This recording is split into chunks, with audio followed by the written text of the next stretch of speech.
Bienvenidas una vez más a todas.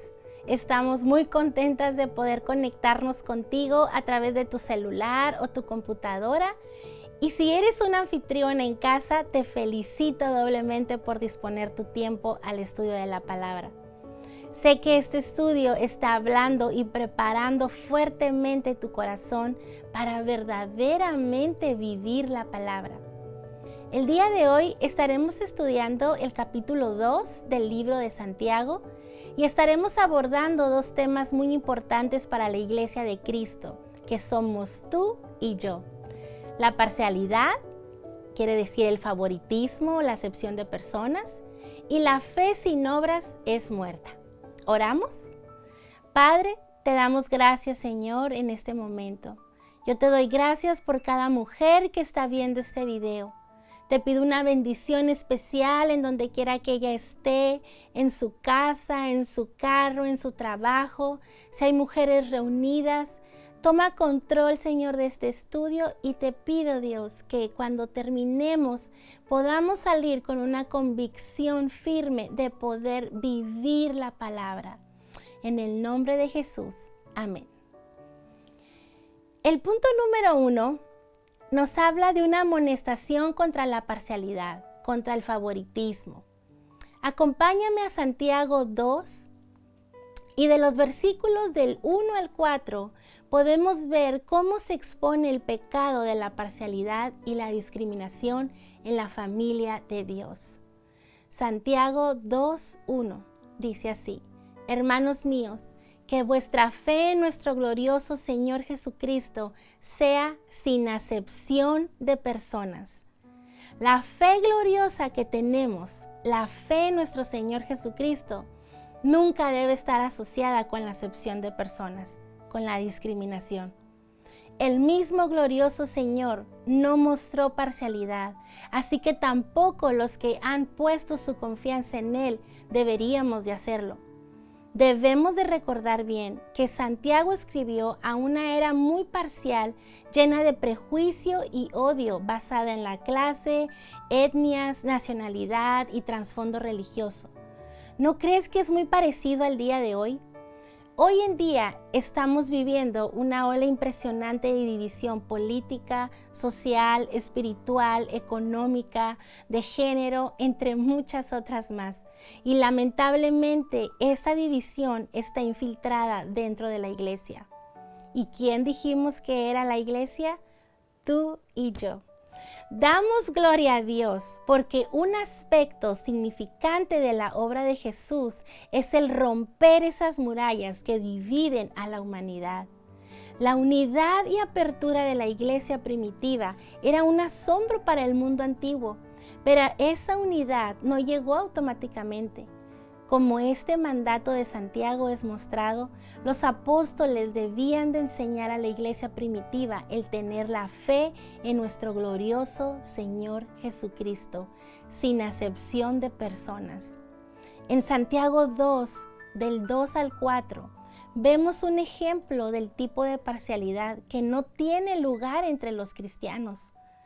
Dice así: porque si en vuestra congregación entra un hombre con anillo de oro y con ropa espléndida, y también entra un pobre con vestido andrajoso, y miráis con agrado al que trae la ropa espléndida y le dices: siéntate aquí, tú, en buen lugar, y dices al pobre: estate tú ahí de en pie, o siéntate aquí bajo mi estrado. ¿No hay 6 distinción entre vosotros mismos y venís a ser jueces con malos pensamientos? Un hombre con anillo de oro. Esto muestra que el hombre era rico. En la sociedad romana los ricos usaban anillo en su mano izquierda con gran liberalidad. Una marca de riqueza, los anillos se utilizaban con gran ostentación. Aún había tiendas en Roma en la cual los anillos se podían rentar para ocasiones especiales. ¿No hacéis distinciones entre vosotros mismos y venís a ser jueces con malos pensamientos? El favorecer al hombre rico por encima del hombre pobre, en la forma que lo describe Santiago, muestra una profunda carnalidad entre los cristianos. Muestra que nos importa más la experiencia externa en lugar del corazón, pues el Señor no ve el hombre, no ve lo que ve el hombre, pues el hombre ve la apariencia exterior, pero el Señor ve el corazón, según 1 Samuel 16:7. Dios ve al corazón y nosotros también deberíamos de verlo. Muestra que entendemos mal quién es importante y bendecido a la vista de Dios. Cuando asumimos que el hombre rico es más importante para Dios o más bendecido por Dios, entonces ponemos mucho valor en las riquezas materiales. Muestra un rasgo egoísta en nosotros. Usualmente favorecemos al hombre rico o influyente sobre el hombre pobre debido a que creemos que podemos obtener más del hombre rico pensando que él podría hacernos favores que el hombre pobre no puede. Tengo un ejemplo para ti. Hace unas semanas conocí a Bárbara. Ella es directora de un centro de embarazo en África y déjame decirte que ella expresaba con todo su corazón que oran cada viernes por la iglesia en los Estados Unidos.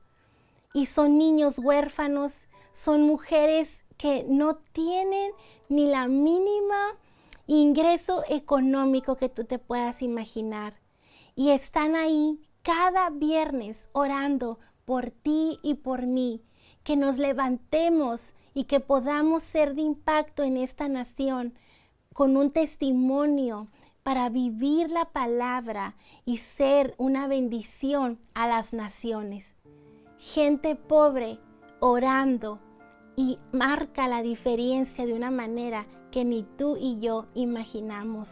Y ahora yo porto una pulsera que ella puso en mis manos donde me dice, cuando la veas recuerda que la iglesia en África está orando por la iglesia en los Estados Unidos.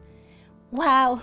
Para mí eso fue de gran impacto y es valuable, es invaluable realmente lo que ellos hacen por nosotros. Vamos a Santiago del 5 al 7. La parcialidad del hombre en raras ocasiones está de acuerdo con el corazón de Dios. Dice la palabra así: hermanos míos, amados, oíd. ¿No ha elegido Dios a los pobres de este mundo para que sean ricos en fe y herederos del reino que ha prometido a los que le aman? Número 6. Pero vosotros habéis afrentado al pobre, no os oprimen los ricos, y no son ellos los mismos que arrastran a los tribunales. ¿No blasfeman ellos el buen nombre que fue invocado sobre nosotros? ¿No ha elegido Dios a los pobres de este mundo para que sean ricos en fe y herederos del reino? A pesar de que es fácil para el hombre ser parcial para los ricos, Dios no es parcial con ellos. De hecho, ya que las riquezas son un obstáculo para el reino de Dios, según Mateo 19:24, hay un sentido en el que los pobres de este mundo son bendecidos especialmente por Dios. El pobre es elegido para que sean ricos en fe, debido a que los pobres de este mundo simplemente tienen más oportunidades para confiar en Dios. Por lo tanto, ellos pueden por mucho ser más ricos en fe que el hombre rico. Y hay un dicho por ahí que dice que hay personas tan ricas que lo único que tienen es dinero. Cuando elegimos personas por lo que podemos ver en la apariencia, entonces perdemos el enfoque de Dios. Recuerda que Judas aparentaba tener mejores características de liderazgo que Pedro. No os oprimen y no son ellos los mismos que os arrastran a los tribunales. Santiago le recuerda a sus lectores que los ricos muy a menudo pecan contra ellos, y muchas veces debido a que el amor al dinero es la raíz de todos los males, según 1 Timoteo 6:10. Vámonos al versículo 8 y 9. La parcialidad es condenada por las Escrituras. Si en verdad cumplís la ley real, conforme a la Escritura. Amarás a tu prójimo como a ti mismo. Bien hacéis, pero si hacéis acepción de personas, cometéis pecado y quedáis convictos por la ley como transgresores. Si en verdad cumplís la ley real conforme a la Escritura. Santiago anticipa que algunos lectores pueden defender la parcialidad hacia los ricos por simplemente amarlos por el hecho de ser sus vecinos en obediencia a la ley. Pero si hacéis acepción de personas, cometéis pecado. El problema no es de que seas amable con los ricos. El problema es que tú muestres acepción de personas y que no seas amable con el hombre pobre. Así que no puedes excusar tu acepción al decir, estoy cumpliendo el mandamiento de amar a mi prójimo como a mí mismo. Versículo 10 al 13. Porque cualquiera que guardare toda la ley, pero ofendiere en un punto, se hace culpable de todos. Porque el que dijo, no cometerás adulterio, también ha dicho, no matarás. Ahora bien, si no cometes adulterio, pero matas, ya te has hecho transgresor de la ley. Y así hablad y así haced como los que habéis de ser juzgados por la ley de la libertad, porque juicio sin misericordia se hará con aquel que no hiciere misericordia, y la misericordia triunfa sobre el juicio. Porque cualquiera que guardare toda la ley, pero ofendiere en punto, se hace culpable de todos. Aquí Santiago nos cuida en contra de tener una obediencia selectiva, la clase que selecciona y escoge los mandamientos de Dios que deben de ser obedecidos y los mandamientos que se pueden ignorar de una forma segura. No podemos decir, me gusta el mandamiento de Dios en contra de matar, así que ese lo guardaré. Pero no me gusta su mandamiento en contra del adulterio, así que lo ignoraré. A Dios le importa toda la ley. Así hablad y así haced como los que habéis de ser juzgados por la ley de la libertad. Estamos bajo la ley de la libertad. Tiene libertad, pero aún es una ley que debe ser obedecida y de la cual seremos juzgados por el tribunal de Cristo, según 2 Corintios 5:10. Porque juicio sin misericordia se hará con aquel que no hiciere misericordia, para aquellos que han de ser juzgados por la ley de la libertad. Debemos de siempre mostrar misericordia a los demás, refrenando la acepción, la parcialidad. La misericordia que nosotros mostramos será extendida a nosotros de nuevo en el día del juicio, y la misericordia triunfa sobre el juicio. Santiago está relatando otro principio de Jesús del Sermón del Monte. Porque con el juicio con que juzgáis seréis juzgados, y con la medida con que mides os será medido, según Mateo 7:2. Esto nos lleva, mis hermanas, a entrar en otro punto. Y hemos visto que no debemos de tener en nuestro corazón como hijas de Dios, como cristianas, discriminación ni acepción de personas. En la iglesia no cabe la exclusividad. Nosotras como hijas de Dios tenemos que pararnos con un corazón de misericordia, sea pobre, sea rico. Tenemos que tener el corazón de Cristo y mostrar esa empatía con todos los que llegan a nuestra iglesia y también fuera de nuestra iglesia. Pasemos al punto número 2, que es la demostración de una fe viviente en acciones de amor. Santiago 2, versículo 14, nos habla, el principio establecido, una fe verdadera, estará acompañada por acción. Hermanos míos, ¿de qué aprovechará si alguno, dice la palabra así, tiene fe y no tiene obras? ¿Podrá la fe salvarle? ¿De qué aprovechará si alguno dice que tiene fe y no tiene obras? Santiago piensa que es imposible que alguien pueda ser genuinamente salvo por fe sin tener obras. Pero alguien puede decir, tiene fe, pero falla en mostrar buenas obras. Así que la pregunta es válida. ¿Podrá la fe salvarle? Santiago le escribió a los cristianos con un trasfondo judío, los cuales habían descubierto la gloria de la salvación por fe. Ellos conocían el regocijo de la libertad de obras de justicia, pero entonces ellos se fueron al otro extremo al pensar que las obras no importaban para nada. Santiago no contradice a Pablo, quien insistía de que somos salvos no por obras, según en Efesios 2:9.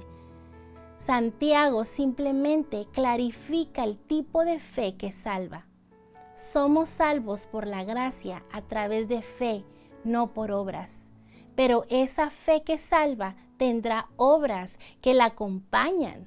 Como dice el dicho, solamente la fe salva, pero la fe que salva no está sola, tiene buenas obras con ella. Pablo también entendía la necesidad de las obras para probar el carácter de nuestra fe. Él escribió, porque somos hechura suya, creados en Cristo Jesús para buenas obras, las cuales Dios preparó de antemano para que anduviésemos en ellas. En Efesios 2:10 vemos esta palabra. También él escribió, palabra fiel es esta, y en estas cosas quiero que insistas con firmeza, para que los que creen en Dios procuren ocuparse en buenas obras, según Tito 3:8. Santiago 2:15 al 17, un ejemplo de fe muerta. Y si un hermano o una hermana están desnudos y tienen necesidad del mantenimiento de cada día y alguno de nosotros les dice, id en paz, calentados y saciados, pero no les dais las cosas que son necesarias para el cuerpo, ¿de qué aprovecha? Así también la fe, si no tiene obras, es muerta en sí misma. Y si un hermano o una hermana están desnudos y tienen necesidad del mantenimiento de cada día, el fallar en la obra más sencilla hacia un hermano o una hermana es necesidad, demuestra que uno no tiene una fe viva y que nosotros solamente podemos ser salvos por una fe viva en Jesús. Calentados y saciados. El decir esto significa que sabes que la persona frente a ti tiene necesidad de vestido y de alimento. Conoces su necesidad bien, pero no le ofreces nada para ayudarle, excepto un poco de palabras religiosas.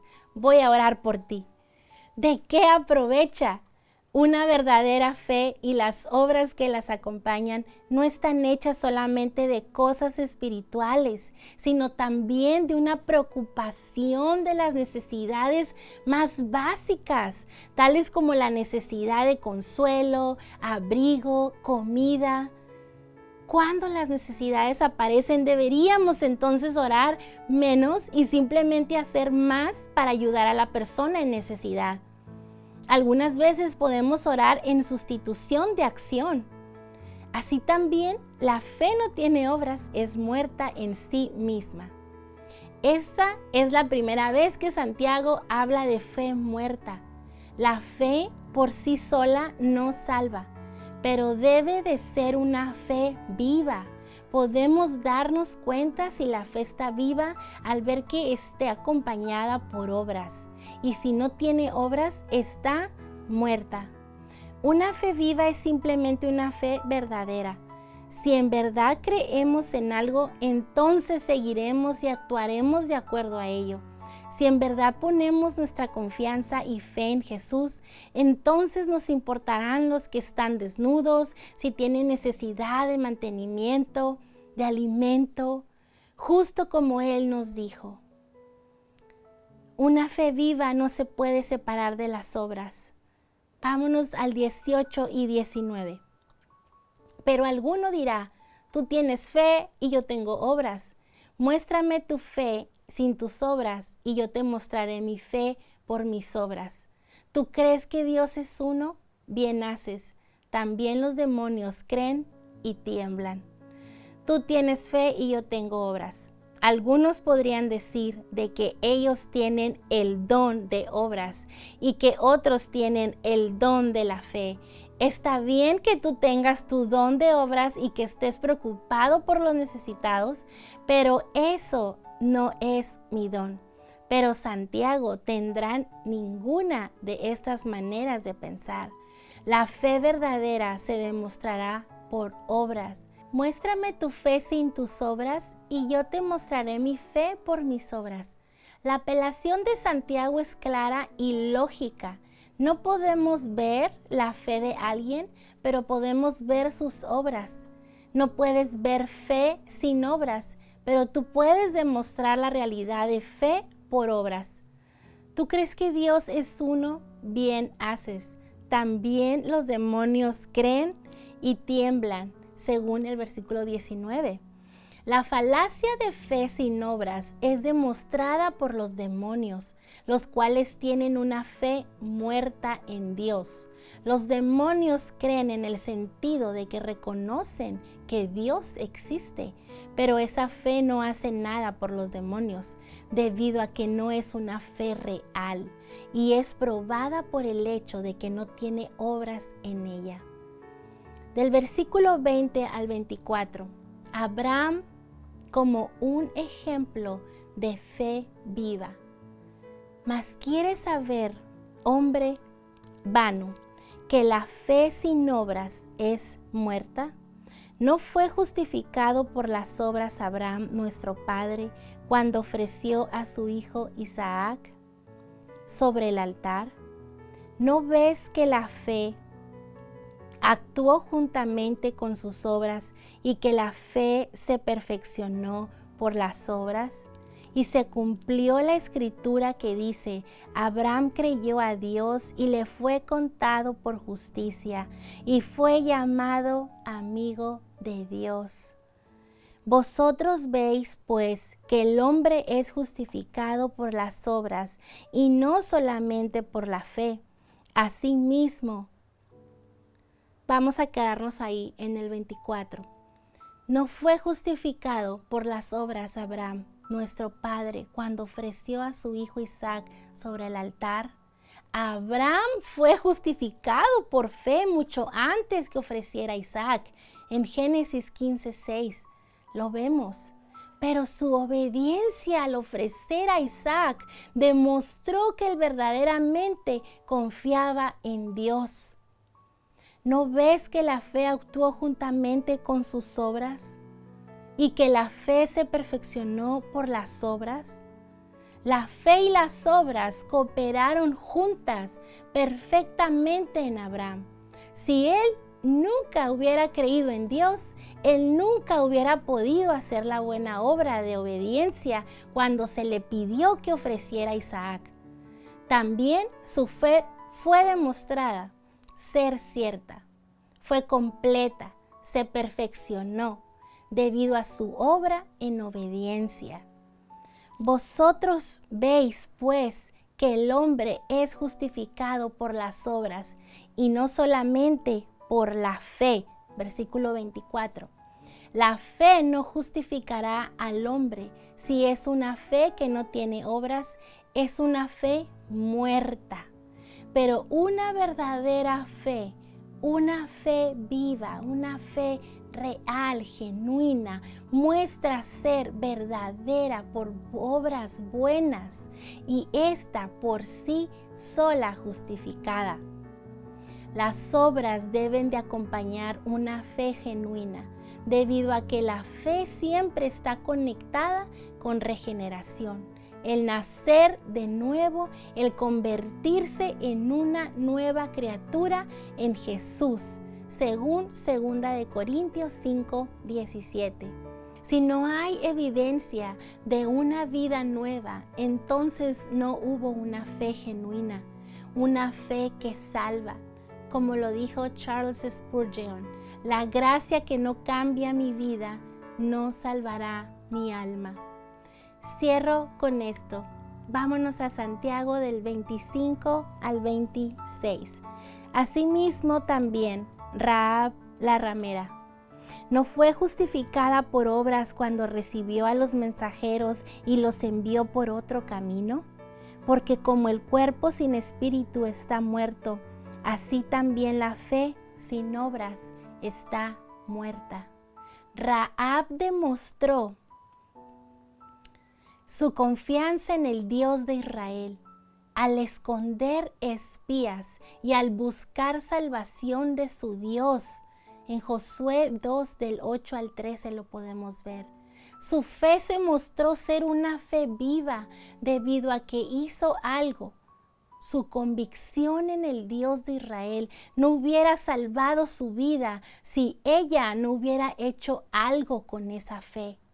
Santiago significativamente usa dos ejemplos de fe viva: Abraham, el padre de los judíos, y Rahab, una gentil. Santiago quizás estaba sutilmente exhortando la falta de aceptación que se pudo ir desarrollando en la parte de los judíos cristianos en contra de los creyentes gentiles que estaban comenzando en la iglesia. La lección de Abraham es clara.